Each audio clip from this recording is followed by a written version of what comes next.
Hello বন্ধুরা, তোমরা সবাই কেমন আছো? তো আমিও ভালো আছি তোমাদের ভালোবাসায়। আর তোমরা যেভাবে আমার পাশে আছো, সব সময় তোমরা আমার এইভাবে পাশে থাকবে, আমিও তোমাদের পাশে সব সময় থাকবো।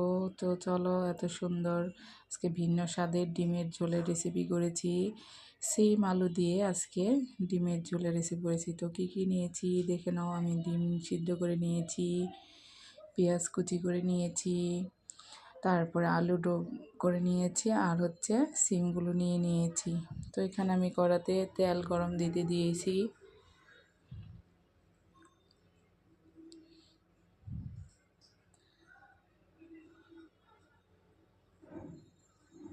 এখন আমি আলুগুলো দিয়ে দেব। আলুগুলো আগে একটু ভেজে নেব।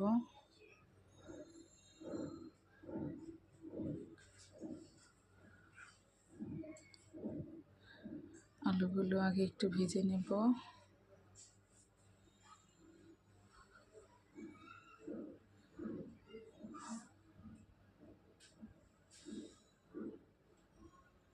তারপরে এখন আমি আলুগুলো একটু হালকা ভেজে তার সাথে পেঁয়াজটা দিয়ে দেব।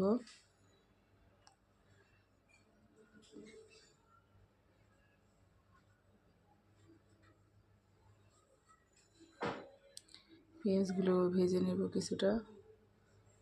পেঁয়াজগুলো ভাজা হলে কিছুটা, তারপরে সিম দিয়ে দেব। সিমগুলো দিয়ে দিচ্ছি। সিমগুলো দিয়েও কিছুক্ষণ ভেজে নেব। তো বন্ধুরা, তোমরা পুরো ভিডিওটা দেখবে, কেউ স্কিপ করবে না। একটু ঢেকে ঢেকে দেবো, ঢেকে ঢেকে করে। এই সময় আমি মশলাটা রেডি করে নিয়েছি। লবণ, হলুদের গুঁড়া, ধনিয়ার গুঁড়া আর শুকনো লঙ্কার গুঁড়া। তো আমি ঢাকনা উঠিয়ে আবার একটু নেড়ে চেড়ে ভালো করে ভেজে নেব। আমার কাছে আমি একটু তরকারি, মাছ, সবজিগুলো একটু ভালো করে ভেজে নিই। একটু ভালো করে ভেজে নিলে কাঁচা যে গন্ধটা থাকে সেই গন্ধটা থাকে না। এখন আমি সেই মশলাগুলো নিয়েছিলাম, সেইগুলো কম মশলা দিয়ে দিলাম। ঘরে থাকা উপকরণ দিয়েই সিম্পলভাবে সবাই এটা করে খেতে পারবে। এক্সট্রা কোনো মশলা কিনে আনতে হবে না, কিছুই এক্সট্রা কোনো বাড়তি খরচা নেই।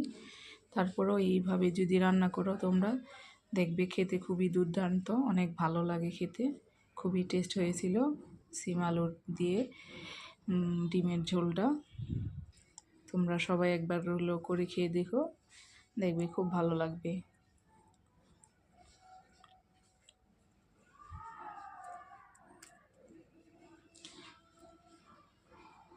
এখন আমি মশলাটাকে একটু ঢেকে ঢেকে কষিয়ে নেব।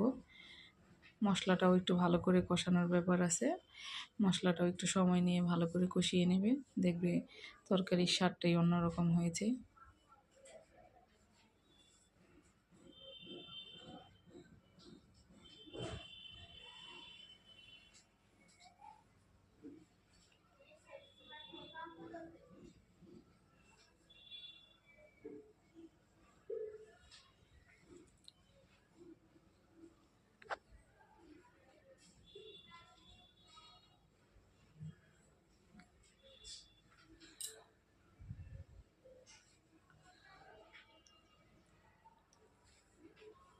নেড়ে চেড়ে দেখে দেখে মশলাটা ভালো মতো কষিয়ে নিতে হবে।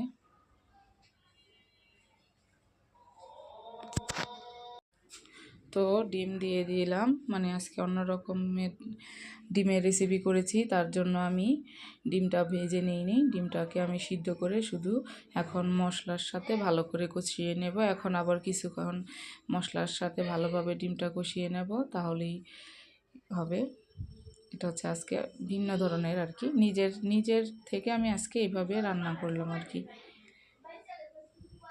ভিন্ন ধরনের রান্না। তো আমি তো রান্না করেছি, খেয়েছি, খুবই ভালো লেগেছে খেতে, মানে খুবই ভালো হয়েছিল।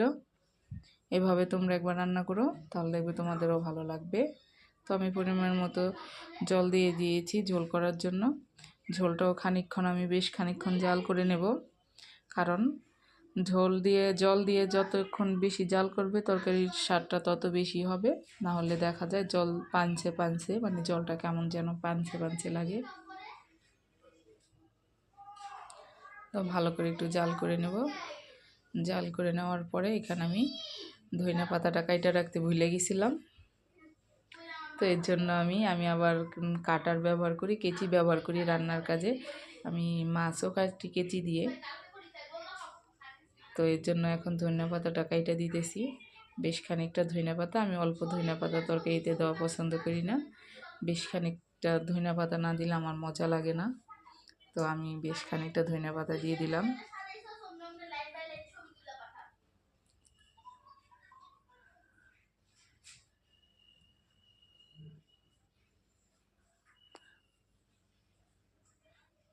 এখন ভালো করে মিশিয়ে দেব। তারপর আমি এখানে 1 চামচ ভাজা জিরার গুঁড়ো দিয়ে দেব।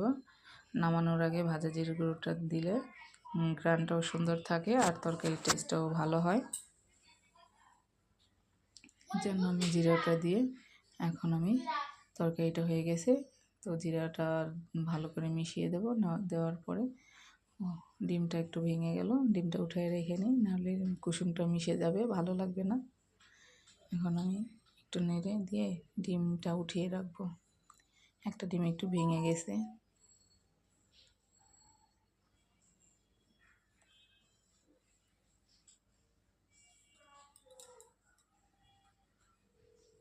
একটু লবণ দেখে নিই, সব কিছু ঠিকঠাক আছে নি। প্রথমবারের মতো একটা ভিন্ন স্বাদের তরকারি ট্রাই করলাম নিজের মতো করে। তো সবাই কেমন লাগলো একটু জানাবে। আর প্লিজ তোমরা সব সময় একটু লবণ কম হয়েছিল দিয়েছি, কিন্তু তরকারিটা অনেকই ভালো হয়েছে। খুবই দুর্দান্ত হয়েছে, খেতে খুবই টেস্ট হয়েছিল। তো বন্ধুরা, তোমরা সবাই আমাকে একটু আমার ভিডিওটা একটু দেখবে, স্কিপ করবে না। তোমরা দেখো কত সুন্দর হয়েছে, দেখতে যেমন সুন্দর হয়েছে খেতেও ওই রকম সুন্দর হয়েছিল। তো তোমরা সবাই সব সময় পাশে থাকবে আর আমার ভিডিওটা লাইক কমেন্ট শেয়ার করতে ভুলবে না। নতুন বন্ধুদের বলবো, তোমরা যারা আমার ভিডিওটা দেখবে প্লিজ আমার চ্যানেলটাকে একটু সাবস্ক্রাইব করে দিবে। সব সময় আমিও তোমাদের পাশে থাকবো।